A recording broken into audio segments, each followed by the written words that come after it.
ആത്മീയമാമുണർവാലേ ദീപ്തമാക്കണേ. വചനം മഴയായി പെയ്യും, കൃപതൻ നിറവായൊഴുകും. വിടുതൽ നൽകുന്ന വചനം, അറിവിൻ്റെ പൊരുളാകും വചനം. സൗഖ്യമാ ജീവന. ആത്മീയ ഉണർവ്. Hallelujah, praise the Lord. ഈശോയിൽ സ്നേഹം നിറഞ്ഞവരെ, താബോർ ധ്യാന കേന്ദ്രത്തിൽ നിന്ന് നിങ്ങളെല്ലാവരെയും യേശു നാമത്തിൽ അനുഗ്രഹിച്ച് പ്രാർത്ഥിക്കുന്നു. ഈ വചനം കേട്ടുകൊണ്ടിരിക്കുന്ന ഓരോ മക്കളിലും കർത്താവിൻ്റെ കൃപ ധാരാളമായിട്ട് നിറയട്ടെ. ഈശോയുടെ സ്നേഹവും സന്തോഷവും കുടുംബങ്ങളിൽ വലിയൊരു അഭിഷേകമായിട്ട് മാറട്ടെ. പാറപ്പുറത്ത് ഭവനം പണിയുവാൻ കർത്താവ് നിങ്ങളെല്ലാവരെയും അനുഗ്രഹിക്കട്ടെ എന്ന് ഏറ്റവും സ്നേഹത്തോടെ ആശംസിക്കുന്നു, പ്രാർത്ഥിക്കുന്നു.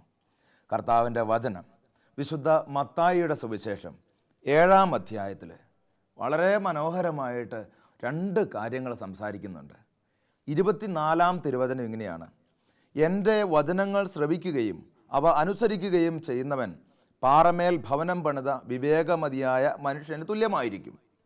അടുത്ത വചനം: മഴ പെയ്തു, വെള്ളപ്പൊക്കമുണ്ടായി, കാറ്റൂതി, അത് ഭവനത്തിന്മേൽ ആഞ്ഞടിച്ചു, എങ്കിലും അത് വീണില്ല.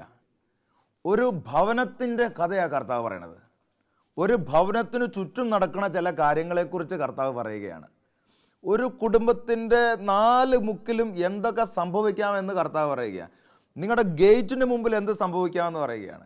ഭവനത്തെ ചുറ്റിപ്പറ്റിയുള്ളൊരു കഥ കർത്താവ് പറയാം. എന്താണ് പറയണത്? അവിടെ മഴ പെയ്തു. നിങ്ങളുടെ ഒരു വീടുണ്ടെങ്കിൽ അവിടെ മഴ പെയ്യും.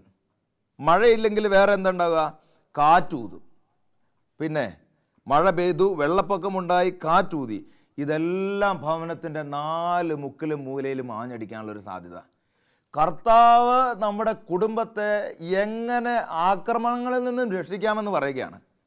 കാറ്റുണ്ടാകുമ്പോൾ, വെള്ളപ്പൊക്കമുണ്ടാകുമ്പോൾ, അല്ലെങ്കിൽ ഒരു വലിയ തകർച്ചയുടെ വലിയൊരു സാന്നിധ്യം നമ്മുടെ 4 കുടുംബങ്ങളിലും 4 കോണിലും വരുമ്പോൾ ഇതിനെ എങ്ങനെ പ്രതിരോധിക്കാം, കർത്താവ് എങ്ങനെ കുടുംബത്തിൽ ഒരു പോറലും ഇല്ലാതെ സംരക്ഷിക്കാം എന്ന് കർത്താവ് പറഞ്ഞു തരികയാണ്. കർത്താവ് പറയുകയാണ്, അത് ഭവനത്തിന്മേൽ ആഞ്ഞടിച്ചു, എങ്കിലും അത് വീണില്ല.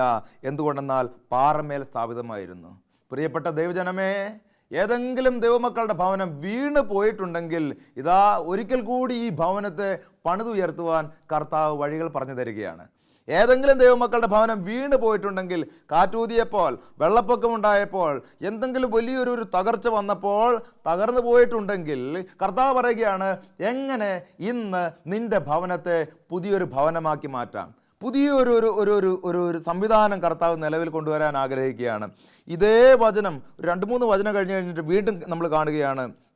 മഴ പെയ്തു, വെള്ളപ്പൊക്കമുണ്ടായി, കാറ്റൂതി, അത് ഭവനത്തിൽ മേൽ ആഞ്ഞടിച്ചു. അതേ വചനം കർത്താവ് പറയുകയാണ്.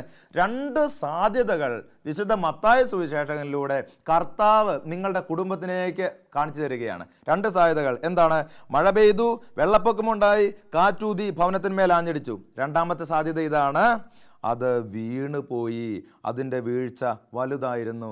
24-ാം വചനത്തിൽ 25-ാമത്തെ വചനത്തിൽ പറയുകയാണ്, മഴ പെയ്തു, വെള്ളപ്പൊക്കമുണ്ടായി, കാറ്റൂതി, അത് ഭവനത്തിന്മേൽ ആഞ്ഞടിച്ചു, എങ്കിലും അത് വീണില്ല. ഇവിടെ പറയുന്നത് എന്താണ്?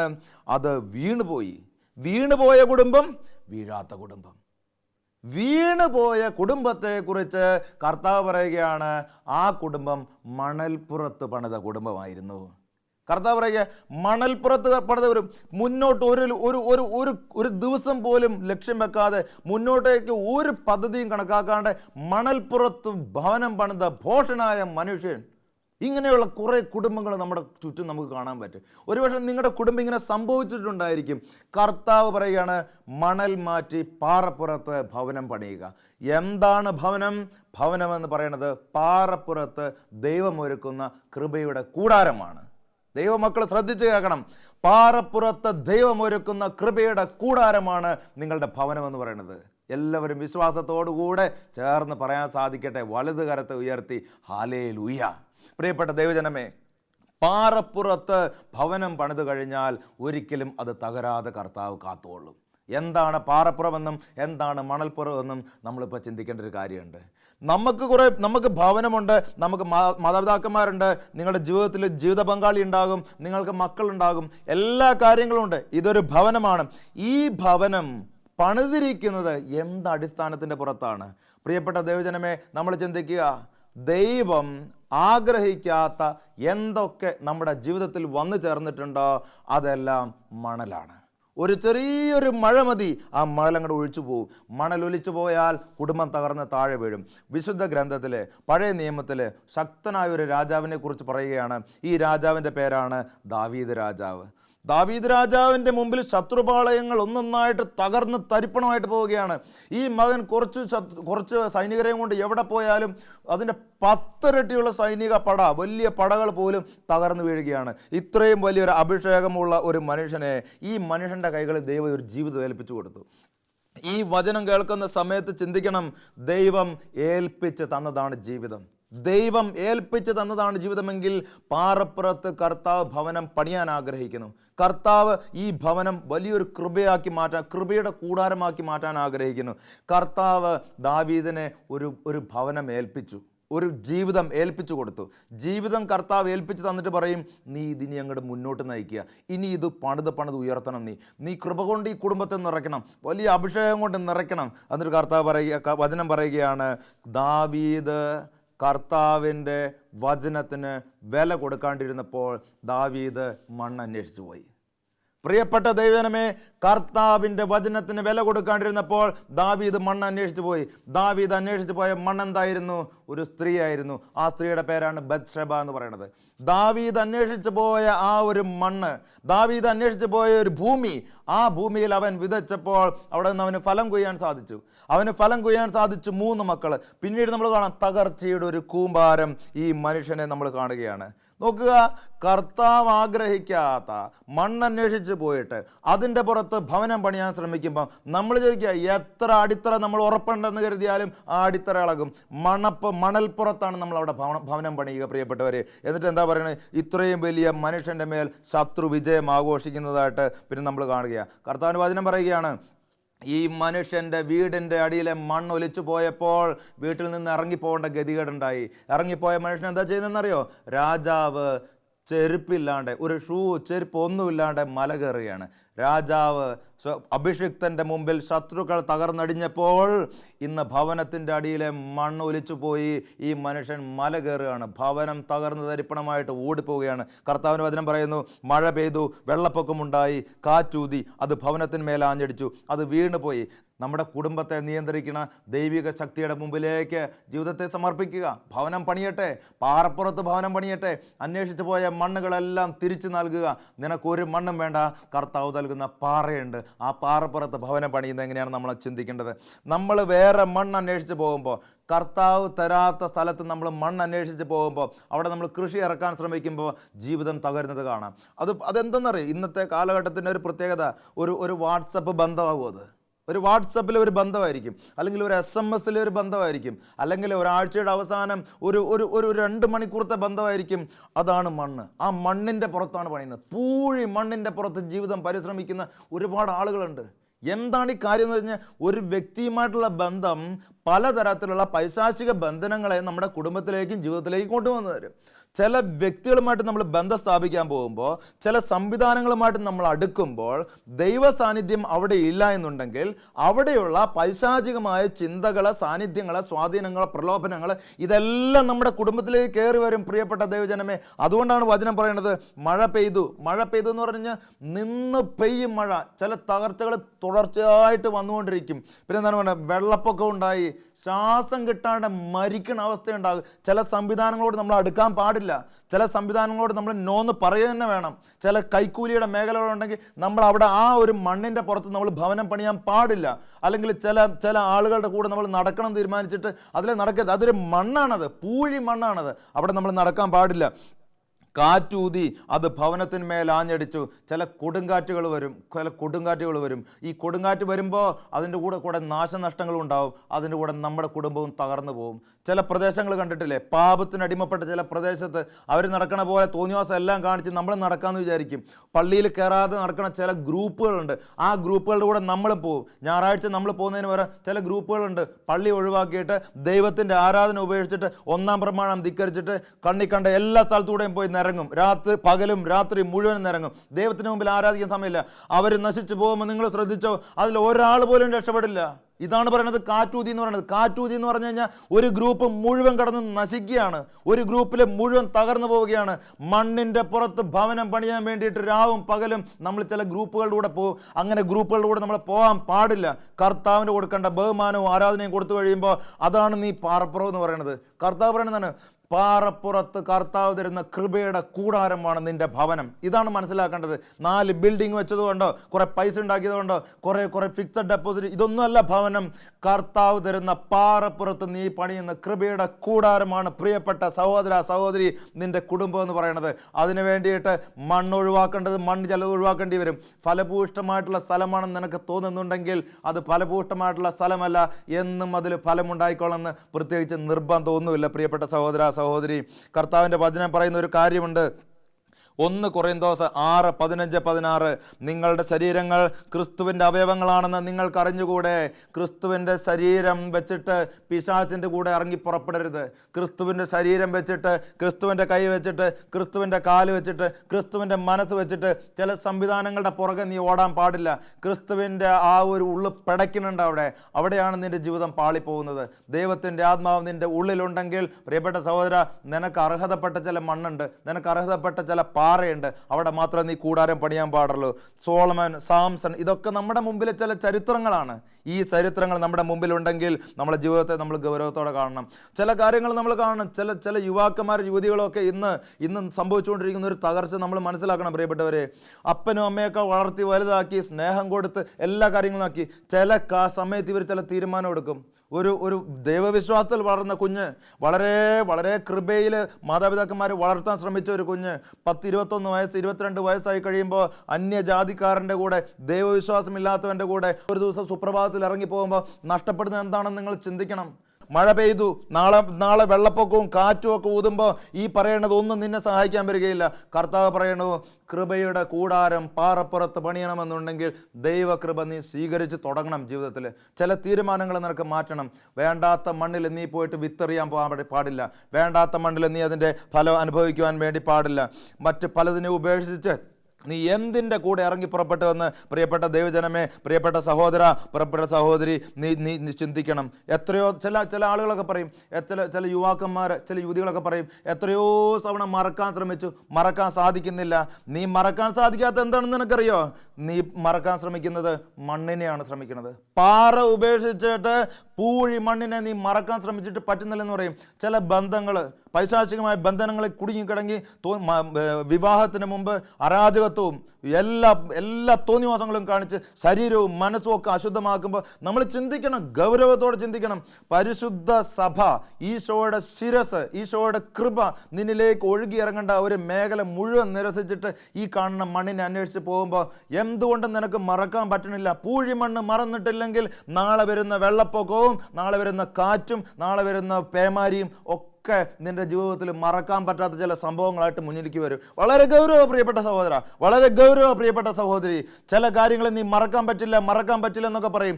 മറക്കാൻ ഇന്ന് നിനക്ക് പറ്റുന്നില്ലെങ്കിൽ നാളെ വരുന്ന കൊടുങ്കാറ്റിനെ കൂടെ ജീവിതത്തിൽ മറക്കാൻ പറ്റാത്ത ഒരു സാഹചര്യം ഉണ്ടാകുമെന്ന് നീ ഗൗരവത്തോടെ ചിന്തിക്കണം. കാരണം കർത്താവ് പറഞ്ഞ വചനം എന്താണ്? മഴ പെയ്തു, വെള്ളപ്പൊക്കമുണ്ടായി, കാറ്റൂതി, അത് ഭവനത്തിന്മേൽ ആഞ്ഞടിച്ചു, അത് വീണുപോയി, അതിൻ്റെ വീഴ്ച വലുതായിരുന്നു. ആ വലിയൊരു വീഴ്ചയിലേക്ക് പ്രിയപ്പെട്ടവരെ നമ്മൾ പോകരുത്. കർത്താവിൻ്റെ വചനം നമ്മൾ ഓർക്കുക. നമ്മളെ ഏത് മണ്ണിൽ ആശ്രയിക്കുന്നോ ആ മണ്ണ് മുഴുവൻ തകിടം മറിയും. ചില ഭൂകമ്പം ഉണ്ടാകുമ്പോൾ അതിനടിയിൽ നമ്മൾ പെട്ട് നിലവിളിക്കും. നീ മറന്നേ തീരൂ. ചില ബന്ധങ്ങൾ നീ മറന്നേ തീരൂ. കർത്താവിന് കൃപയൊഴുകാത്ത പൂഴിമണ്ണിൽ തീർത്ത ചില ബന്ധങ്ങൾ നീ ഉപേക്ഷിച്ചേ തീരൂ. നിന്റെ അപ്പൻ്റെ അമ്മയുടെയും കയ്യിൽ നിന്ന് നിനക്ക് കിട്ടേണ്ട ചില അനുഗ്രഹങ്ങളുണ്ട്. കർത്താവിൻ്റെ വചനം പറയുന്നത് എന്താണ്? അബ്രാഹത്തിൻ്റെയും ഇസഹാക്കിൻ്റെയും യാക്കോബിൻ്റെയും ദൈവമേ എന്ന് പറയുന്നത്. അബ്രാഹത്തിൽ നിന്ന് ഒരു കൃപ മകനിലേക്ക് ഒഴുകുക, മകനിൽ നിന്ന് അടുത്ത തലമുറയ്ക്ക് കൃപ ഒഴുകുക. അപ്പൻ്റെയും അമ്മയുടെയും കണ്ണുനീര് കണ്ടിട്ട് നീ അന്യജാതിക്കാരൻ്റെ കൂടെ ഇറങ്ങിപ്പോകുമ്പോൾ എന്താ പറ്റുന്നത്? തലമുറയിലൂടെ കിട്ടേണ്ട ചില അനുഗ്രഹം നീ അവിടെ തടയപ്പെട്ടു. ആ ഒരു അനുഗ്രഹം അവിടെ നിന്നുപോയി. പിന്നെ നമ്മൾ ജീവിതത്തിൽ എന്ത് നേടിയിട്ട് എന്ത് കാര്യം? അതുകൊണ്ട് ചില കാര്യങ്ങൾ മറക്കണം, ഉപേക്ഷിക്കേണ്ടത് ഉപേക്ഷിക്കണം. ചില വ്യക്തികളെയൊക്കെ ഞാൻ കണ്ടിട്ടുണ്ട് പ്രിയപ്പെട്ടവരെ, പള്ളിപ്പറമ്പിലിരുന്നിട്ട് മദ്യപിച്ച വ്യക്തികളെ ഞാൻ കണ്ടിട്ടുണ്ട്. പള്ളിപ്പറമ്പിലിരുന്ന് മദ്യപിച്ച വ്യക്തികളെ കർത്താവിൻ്റെ വചനം എന്താ പറയുന്നത്? നീ നിൽക്കുന്ന സ്ഥലം പരിശുദ്ധമാണ്, അതുകൊണ്ട് നിന്റെ ചെരുപ്പഴിച്ച് മാറ്റാനാണ് പറഞ്ഞത്. വിശുദ്ധ കുർബാന നടക്കുന്ന സമയത്ത്, തിരുനാളിൻ്റെ വിശുദ്ധ കുർബാന നടക്കുമ്പോൾ പള്ളിയുടെ സാകൃഷ്ടിയിൽ നിന്ന് ഒരു 25 മീറ്റർ അകലെ ഇരുന്നിട്ട് മദ്യക്കുപ്പി പൊട്ടിച്ചിട്ട് ഗ്രൂപ്പായിട്ടിരുന്ന് ആഘോഷിച്ചവരെ ഞാൻ കണ്ടിട്ടുണ്ട്. എഴുന്നേറ്റ് പോകാൻ പറഞ്ഞിട്ട് എഴുന്നേറ്റ് പോകാത്ത ആൾക്കാരെ ഞാൻ കണ്ടിട്ടുണ്ട്. ഇവരുടെയൊക്കെ ജീവിതത്തിൽ പിന്നെ കണ്ടിട്ടുള്ള കാര്യം എന്താണെന്നറിയാമോ? ഇവരുടെ ജീവിതം മദ്യക്കുപ്പി പൊട്ടിച്ചത് കുപ്പിയല്ല, പൊട്ടിച്ചത് ജീവിതമാണ്. അടപ്പ് പൊട്ടിത്തെറിച്ച് ഗ്ലാസ്സിൽ ഓരോന്നിലും ഒഴിച്ചപ്പോൾ ഒഴിച്ചു കൊടുത്തത് മദ്യമല്ല, ഒഴിച്ചു കൊടുത്തത് പിശാച് എന്ന വിഷമാണ്. ചെരുപ്പഴിച്ച് മാറ്റാൻ പറഞ്ഞ് വിശുദ്ധ സ്ഥലത്ത് വെച്ചിട്ട് ചില മനുഷ്യരുടെ ജീവിതത്തെ കാണിച്ചു കൂട്ടുന്ന കാര്യങ്ങളുണ്ട് പ്രിയപ്പെട്ടെ. ഗൗരവത്തോടു കൂടി കാണേണ്ട കാര്യങ്ങൾ ഗൗരവത്തോട് നമ്മൾ കാണണം. കർത്താവ് പറയുന്നുണ്ട്, എന്താ പറയണത്? മഴ പെയ്തു, വെള്ളപ്പൊക്കം ഉണ്ടായി, കാറ്റടിച്ചു. ഇന്ന് അഹങ്കാരത്തള്ളലിൽ നമ്മൾ പല കാര്യങ്ങളും ചെയ്യും. വിശുദ്ധമായിട്ടുള്ള കാര്യങ്ങളെ നമ്മൾ അവഗണിക്കും. ചില വിശുദ്ധ കുർബാന, ചില ദിവസങ്ങളിൽ നമ്മൾ വിശുദ്ധ കുർബാന നമ്മൾ അവഗണിക്കും. നമ്മുടെ കുടുംബത്തിലൊരു മാമോദിസ ഉണ്ടെങ്കിൽ മാമോദിസയുടെ ആത്മീയ കാര്യങ്ങളെ നമ്മൾ അവഗണിക്കും. ഒരു വിവാഹം നടക്കുന്നുണ്ടെങ്കിൽ, എനിക്കറിയാം, ഒരു വിവാഹം നടക്കുന്നുണ്ടെങ്കിൽ ആ കുടുംബത്തിലെ എല്ലാ അംഗങ്ങളും വിശുദ്ധ കുർബാനയിൽ മുഴുവൻ നേരം പങ്കെടുക്കണം. അതാണ് ആ ഭവനത്തിൻ്റെ പാറപ്പുറത്ത് കുടുംബം എന്ന് പറയുന്നത്. ഒരു വിവാഹം നടക്കുന്നുണ്ടെങ്കിൽ ആ വിവാഹത്തിൻ്റെ സമയത്ത് ചില ആളുകൾ എന്ത് ചെയ്യും? ഭക്ഷണത്തിൻ്റെ പുറകെ ഓടും. ആരോടുന്നു? സഹോദരൻ ഓടുന്നു. ചില ആളുകൾ എന്ത് ചെയ്യും? കാറ് അറേഞ്ച് ചെയ്യാൻ വേണ്ടി ഓടും. ചിലർ എന്ത് ചെയ്യും? വേറെ ചില കാര്യങ്ങൾ ക്രമീകരിക്കും. ഒരു കുടുംബത്തിലൊരു വിവാഹം നടക്കുന്നുണ്ടെങ്കിൽ ഓരോ ദൈവമക്കളും ആ പള്ളിയിൽ ആ സ്വന്തം സഹോദരിയുടെ തൊട്ടുപുറകിൽ കൈകൂപ്പി നിന്ന് പ്രാർത്ഥിച്ച് അവൻ്റെ ഭവനം കൃപയുടെ കൂടാരമായിട്ട് മാറ്റാൻ പ്രാർത്ഥിക്കണം. ബാക്കി കാര്യങ്ങളെല്ലാം നിങ്ങൾ ഒഴിവാക്കുക. അത് വലിയൊരു തീരുമാനമായിട്ട് മാറ്റണം. നീ നിന്റെ ജീവിതത്തിൽ ആത്മീയമായിട്ട് കൃപ ഒഴുകണ 7 കൂദാശകളിൽ ഏതൊക്കെ കൂദാശ സ്വീകരിക്കുന്നുണ്ടോ ഒരു വ്യക്തി, ആ കുടുംബത്തിൽ എല്ലാവരും കൈകൂപ്പി നിന്ന് ആ ഭവനം പണിയാൻ വേണ്ടി നിങ്ങളെ സഹായിക്കണം. അതിൻ്റെ സമയത്ത് വേറെ പല കാര്യങ്ങളുടെയും പുറകെ ഓടിക്കഴിഞ്ഞാൽ പ്രിയപ്പെട്ട സഹോദരി, നാളെ ഈ കുടുംബത്തിൽ ഒരു കാറ്റും ഒരു വെള്ളപ്പൊക്കം ഉണ്ടാകുമ്പോൾ നിസ്സഹായമായിട്ട് നോക്കി നിൽക്കാൻ മാത്രമേ പറ്റുള്ളൂ. പല മണ്ണുണ്ട്, പല പ്രദേശങ്ങളുണ്ട്. ഇതിലൊന്നും നമ്മൾ പോയിട്ട് ഭവനം പണിയരുത്. ഓരോ പ്രദേശത്തും കർത്താവ് ഒരുക്കുന്ന കൃപയുടെ കൂടാരമുണ്ട്. അതിനോട് ചേർന്ന് നിൽക്കുമ്പോഴാണ് കർത്താവിൻ്റെ വലിയൊരു അഭിഷേകവും കർത്താവിൻ്റെ കൃപയും ഒക്കെ ഉണ്ടാകുക എന്ന് നമ്മൾ മനസ്സിലാക്കണം.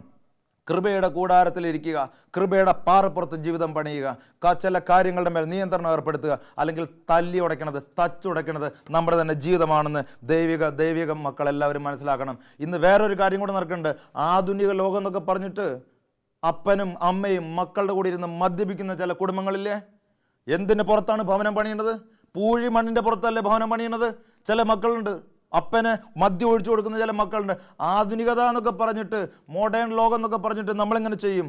പക്ഷേ പ്രിയപ്പെട്ട ദൈവജനമേ, നമ്മൾ കുടുംബത്തോടൊന്നിച്ച് ഇങ്ങനെ മദ്യപിച്ച് ലക്ക് കെട്ട് നൃത്തം ചെയ്യുമ്പോഴും നമ്മൾ ചിന്തിക്കേണ്ട വേറൊരു കാര്യമുണ്ട്. കുടുംബത്തിൻ്റെ വിശുദ്ധി എന്ന് പറയുന്ന ഒരു സാധനമുണ്ട്. കുടുംബത്തിൻ്റെ വിശുദ്ധി എന്ന് പറയുന്ന ഒരു പാറയുണ്ട്.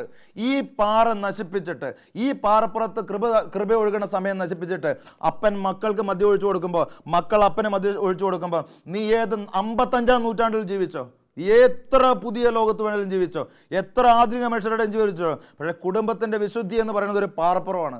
ഇത് വെച്ചിട്ട് കളിക്കരുത്, ഇത് വെച്ചിട്ട് ചൂത് കളിക്കാൻ പാടില്ല. ഇങ്ങനെ ചെയ്യുന്ന മനുഷ്യരുടെ ജീവിതത്തിലെ തകർച്ചകൾ ഉണ്ടാകുന്നത്. ജീവിതത്തെ ഗൗരവത്തോടെ കാണേണ്ട കാര്യങ്ങളുടെ പ്രിയപ്പെട്ടവരെ, പണ്ട് കാലത്തെ മാതാപിതാക്കന്മാർ, പണ്ട് കാലത്തെ ആളുകൾക്കൊക്കെ ഇവരുടെ ജീവിതത്തിൽ ഒരു വിശുദ്ധി ഉണ്ടായിരുന്നു. ഇവർ പണിതൊരു പാറപ്പുറം ഉണ്ടായിരുന്നു. ഇവർ സ്വന്തം മക്കളുടെ മുമ്പിലൊക്കെ പോയിട്ട് വലിയ വലിയ കാര്യങ്ങളൊന്നും പറയുകയില്ല. അന്ന് വലിയ ഇൻ്റർനെറ്റും വലിയ ലോക കാര്യങ്ങളൊന്നുമില്ല. ഇവർ മക്കളുടെ മുമ്പിൽ പോയി വെറുതെ അങ്ങോട്ട് നിൽക്കുകയുള്ളൂ. ഇവർ നിൽക്കുമ്പോൾ, ഇവരുടെ കണ്ണിലേക്ക് നോക്കുമ്പോൾ മക്കൾ ഒരുപാട് കാര്യങ്ങൾ പഠിക്കും. ഇവരുടെ വായിൽ നിന്ന് എന്തെങ്കിലും വീഴുമ്പോൾ മക്കൾ ഒരുപാട് കാര്യങ്ങൾ അനുസരിക്കും. കാരണം എന്താണെന്നറിയോ? ജീവിതത്തിൻ്റെ വിശുദ്ധി എന്ന് പറയുന്ന ഒരു സാധനമുണ്ട്. ഇതിങ്ങനെ നമ്മളറിയാതെ നമ്മുടെ ശരീരത്തിൽ നിന്ന് ഇങ്ങനെ ഒഴുകിക്കൊണ്ടിരിക്കും. നമ്മളറിയാണ്ട് ഒരു കൃപയായിട്ട് ഇങ്ങനെ ഒഴുകിക്കൊണ്ടിരിക്കും. അതാണ് വലിയ അഭിഷേകമാണ് പ്രിയപ്പെട്ടവരെ. മോശ ഇത്രയും മനുഷ്യന്മാരെ നയിച്ചപ്പം മോശയ്ക്ക് ഉണ്ടായിരുന്നത് എന്താണെന്നറിയാമോ?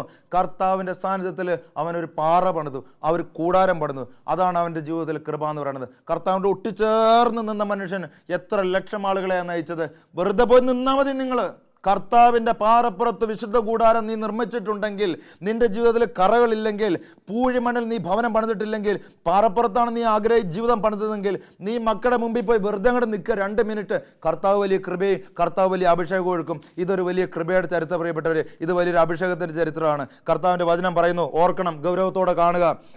റോമാ ലേഖനം 13:12-13 രാത്രി കഴിയാറായി, പകൽ സമീപിച്ചിരിക്കുന്നു. ആകയാൽ നമുക്ക് അന്ധകാരത്തിൻ്റെ പ്രവർത്തികൾ പരിത്യജിച്ച് പ്രകാശത്തിൻ്റെ ആയുധങ്ങൾ ധരിക്കാം.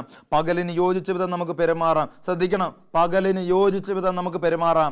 സുഖലോലുപതയിലോ മദ്യലഹരിയിലോ അവിഹിത വേഴ്ചയിലോ വിഷയാസക്തിയിലോ കലഹങ്ങളിലോ അസൂയയിലോ വ്യാപരിക്കരുത്. കർത്താവിൻ്റെ വചനം പറയാം, പകലിന് യോജിച്ച വിധം നീ പെരുമാറണം. പകലിന് യോജിച്ച വിധം നമ്മൾ പെരുമാറണം. അത് കർത്താവിൻ്റെ വലിയൊരു ആഗ്രഹമാണത്. നമ്മൾ ഹെറോദസ് രാജാവിൻ്റെ ജീവിതത്തിൽ സംഭവിച്ച ഒരു കാര്യമുണ്ട്.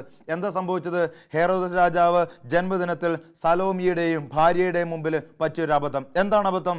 അത് മദ്യപിച്ച് ആഹ്ലാദിച്ച് ആർത്തുല്ലസിച്ച്, രാജാവല്ലേ, ചെയ്യാൻ പാടില്ലേ? പൈസയില്ലേ, ചെയ്യാൻ പാടില്ലേ? ഏറ്റവും വലിയ ആളല്ലേ, പദവിയില്ലേ, ഒന്നിനും കുറവില്ലല്ലോ, ചെയ്യാൻ പാടില്ലാത്ത ചില കാര്യങ്ങൾ അദ്ദേഹം ചെയ്തു. അതിൻ്റെ അവസാനം എന്ത് സംഭവിച്ചു? വിശുദ്ധനായ ഒരു മനുഷ്യൻ്റെ തലയറുത്തു. കുടുംബത്തിൽ ഞാൻ പറഞ്ഞല്ലോ, ജീവിതത്തിൽ വിശുദ്ധി എന്ന് പറയുന്ന ഒരു കാര്യമുണ്ട്. ജീവിതത്തിൽ വിശുദ്ധി എന്ന് പറയുന്ന കാര്യത്തിൻ്റെ പുറത്ത് അത് വിട്ടിട്ട് നമ്മൾ ചില കാര്യങ്ങൾ വെള്ളം ചേർക്കാൻ പോയി കഴിഞ്ഞാൽ, പ്രിയപ്പെട്ടവരെ, അതിൻ്റെ അവസാനം, ആ ആഘോഷത്തിൻ്റെ അവസാനം തന്നെ ഒരു പിശാച് എന്തെങ്കിലും ഒരു സംഭവം വെച്ചിട്ടുണ്ടാവും. അവിടെ തീ കൊളുത്തിയിട്ട് പിശാച് പോകും. കുടുംബം തകരാൻ അനുവദിക്കരുത്. കർത്താവിൻ്റെ വചനം ഓർക്കുക. മഴ പെയ്തു, വെള്ളപ്പൊക്കം ഉണ്ടായി, കാറ്റൂതി, ഭവനത്തിന്മേലാഞ്ഞടിച്ചു, എങ്കിലും അത് വീണില്ല. കാരണം എന്തുകൊണ്ടെന്നാൽ അത് പാറമേൽ സ്ഥാപിതമായിരുന്നു. പാറമേൽ കർത്താവ് ഭവനം പണിയണം. മക്കളൊക്കെ ഭക്ഷണം കഴിക്കുന്ന സമയത്ത്, മക്കൾ TV കാണുന്ന സമയത്ത് അവരുടെ മുന്നിൽ കൊണ്ട് ഭക്ഷണം കൊണ്ട് വിളമ്പി വെച്ച് കൊടുക്കുന്ന ചില മാതാപിതാക്കന്മാരുണ്ട്. TV കണ്ടുകൊണ്ടിരിക്കുമ്പോൾ അതിൻ്റെ മുമ്പിലേക്ക് കൊണ്ടുപോയിട്ട് ഈ ഭക്ഷണം കൊണ്ട് വിളമ്പി വെക്കും. TV ചില മോശമായിട്ടുള്ള ചിത്രങ്ങൾ, മോശമായിട്ടുള്ള ഡാൻസ്, വസ്ത്രമുണ്ടോ വസ്ത്രമില്ല, നിങ്ങളതൊന്നും ശ്രദ്ധിക്കുന്നില്ല. ഇത് മക്കൾ കണ്ടുകൊണ്ടിരിക്കുമ്പം മക്കൾ കഴിക്കുന്നത് ഭക്ഷണമല്ല, സ്നേഹത്തിൻ്റെ അന്നം. നിങ്ങൾ അധ്വാനിച്ചിട്ട് മക്കളുടെ മുന്നിൽ കൊണ്ട് കൊടുക്കുമ്പോൾ മക്കൾ ഉള്ളിലേക്ക് അയവിറക്കണത് മറ്റെന്തോ ലഹരിയാണെന്ന് നമ്മൾ മനസ്സിലാക്കണം. സ്നേഹത്തിൻ്റെ അന്നം നിങ്ങൾക്ക് മക്കൾക്ക് കൊടുക്കാൻ ആഗ്രഹമുണ്ടോ? മക്കളുടെ കൂടെ ഒരു 5 മിനിറ്റ് ഇരുന്ന് ഭക്ഷണം കഴിക്കണം. ഗൗരവമാണത്. അതാണ് പാറപ്പുറത്ത് കൃപയുടെ കൂടാരം പണിയാന്ന് പറഞ്ഞു കഴിഞ്ഞാൽ, ഒരിക്കലും നിങ്ങൾ TV മക്കൾ കാണുമ്പോൾ അതിൻ്റെ മുന്നിൽ കൊണ്ടുപോയിട്ട് ഭക്ഷണം കൊണ്ട് വെച്ചിട്ട് അങ്ങോട്ട് കഴിച്ചോന്ന് പറഞ്ഞ് നിങ്ങൾ പോകരുത്. നിങ്ങളുടെ ദിവസം മുഴുവൻ അധ്വാനം വൃഥാവിലായി. നാളെ കാറ്റടിക്കും, വെള്ളപ്പൊക്കം ഉണ്ടാകും, മക്കൾ തകർന്ന് വീണ് പോകും. നമ്മൾ ചിന്തിക്കണം പ്രിയപ്പെട്ടവരെ, ഗൗരവമായിട്ട് നമ്മൾ ചിന്തിക്കണം. ജീവിത പങ്കാളിയെയും മക്കളെയും കുടുംബത്തെയും എല്ലാവരെയും ഒരു വലിയൊരു അഭിഷേകത്തിൻ്റെ നിറവിലേക്ക് നിങ്ങൾ കൊണ്ടുവരാൻ ശ്രമിക്കുക. കർത്താവിൽ നിന്ന് നമുക്ക് ചില കാര്യങ്ങൾ മനസ്സിലാക്കിയെടുക്കുക. കർത്താവ് പറയുന്ന കാര്യങ്ങൾ വചനത്തിൽ നമ്മൾ സ്വീകരിക്കുക. പ്രഭാഷകർ 21:1-2 പറയുന്നുണ്ട്, മകനെ, നീ പാപം ചെയ്തിട്ടുണ്ടോ? ഇനി ചെയ്യരുത് എന്ന് പറഞ്ഞാൽ, ചില മണ്ണിൻ്റെ പുറത്ത് നീ ഭവനം പണിതിട്ടുണ്ടോ? ഇനി അങ്ങനെ പണിയാൻ ശ്രമിക്കരുത്. പഴയ പാപങ്ങളിൽ നിന്നുള്ള മോചനത്തിനായി പ്രാർത്ഥിക്കുക. സർപ്പത്തിൽ നിന്ന് പോലെ പാപത്തിൽ നിന്ന് ഓടിയാലുക. ആ മണ്ണ് നിനക്ക് വേണ്ട, ആ പ്രദേശം നിനക്ക് വേണ്ട. അടുത്ത് ചെന്നാൽ അത് കടിക്കും. അതിൻ്റെ പല്ലുകൾ സിംഹത്തിൻ്റെ പല്ലുകളാണ്, അത് ജീവൻ അപഹരിക്കും. ഇവരുടെ കർത്താവ് നൽകിയതെല്ലാം അനുഗ്രഹമാണ്. കർത്താവ് നൽകുന്ന പാറപ്പുറം അനുഗ്രഹമുള്ളതാണ്. പാറപ്പുറത്ത് മാത്രം നമുക്ക് ഭവനം പണിയാം. കൃപയുടെ കൂടാരമാണത്. കൃപയുടെ എന്ന് പറഞ്ഞാൽ വലിയൊരു അഭിഷേകത്തിൻ്റെയും അനുഗ്രഹത്തിൻ്റെയും സന്തോഷത്തിൻ്റെയും സമാധാനത്തിൻ്റെയും ക്ഷമയുടെയും വലിയൊരു വിശുദ്ധിയുടെയൊക്കെ ഒരു ചരിത്രമുണ്ട്. ഇതൊരു വേറൊരു ലോകമാണ് പ്രിയപ്പെട്ടവരെ. നമ്മളൊന്ന് മെല്ലെ പിച്ച വെച്ച് തുടങ്ങുക ഈ ഒരു ലോകത്തിലേക്ക്. ജീവിതത്തിൽ വിശുദ്ധിയുടെ അർത്ഥമൊക്കെ മക്കളെ ഇങ്ങോട്ട് മനസ്സിലാക്കി കൊടുക്കുക. നമ്മുടെ ജീവിതത്തിൽ ചില തീരുമാനങ്ങളൊക്കെ എടുക്കണം. എന്ന് പറഞ്ഞു കഴിഞ്ഞാൽ, എനിക്കിത് വേണ്ട എന്ന് പറയുന്നത് ഒരു തലമുറയ്ക്ക് വേണ്ടിയിട്ടല്ല, ഒരു 100 തലമുറയ്ക്ക് വേണ്ടിയിട്ടാണ്. കർത്താവിൻ്റെ വചനം പറയുന്നു, വെളിപാട് 21:1, ഒരു പുതിയ ആകാശവും ഒരു പുതിയ ഭൂമിയും ഞാൻ കണ്ടു. ആദ്യത്തെ ആകാശവും ആദ്യത്തെ ഭൂമിയും കടന്നുപോയി, കടലും അപ്രത്യക്ഷമായി, എല്ലാം അപ്രത്യക്ഷമായി. വെള്ളപ്പൊക്കം അപ്രത്യക്ഷമായി, കാറ്റ് അപ്രത്യക്ഷമായി, എല്ലാം അപ്രത്യക്ഷമായി. കാരണം എന്താണെന്നറിയോ? ഇതാ ഒരു പുതിയ ഭൂമിയും പുതിയൊരു ആകാശവും നിൻ്റെ ജീവിതത്തിലേക്ക് കടന്നു വരട്ടെ. ഒരു പുതിയ വെളിച്ചം നിൻ്റെ ജീവിതത്തിൽ വരട്ടെ. യോഹന്നാൻ 1:5, ആ വെളിച്ചം ഇരുളിൽ പ്രകാശിക്കുന്നു, അതിനെ കീഴടക്കാൻ ഇരുളിന് കഴിഞ്ഞില്ല. വിശുദ്ധിയുടെ ജീവിതം, കൃപയുടെ ജീവിതം, അഭിഷേകത്തിൻ്റെ ജീവിതം, സ്നേഹത്തിൻ്റെ ജീവിതം, കർത്താവിനോടൊത്തുള്ള ജീവിതം തീരുമാനമെടുക്കാം. വിശുദ്ധി നിറയട്ടെ. ദൈവമക്കളെ ഓരോരുത്തരെയും സമൃദ്ധമായിട്ട് അനുഗ്രഹിക്കട്ടെ എന്ന് പ്രാർത്ഥിക്കുന്നു. പിതാവിൻ്റെയും പുത്രൻ്റെയും പരിശുദ്ധാത്മാവിൻ്റെയും നാമത്തിൽ.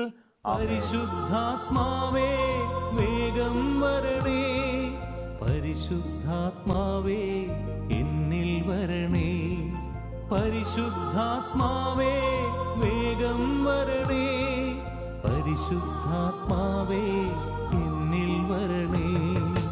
ആരാധിക്കുന്നു, ഞങ്ങൾ ആരാധിക്കുന്നു.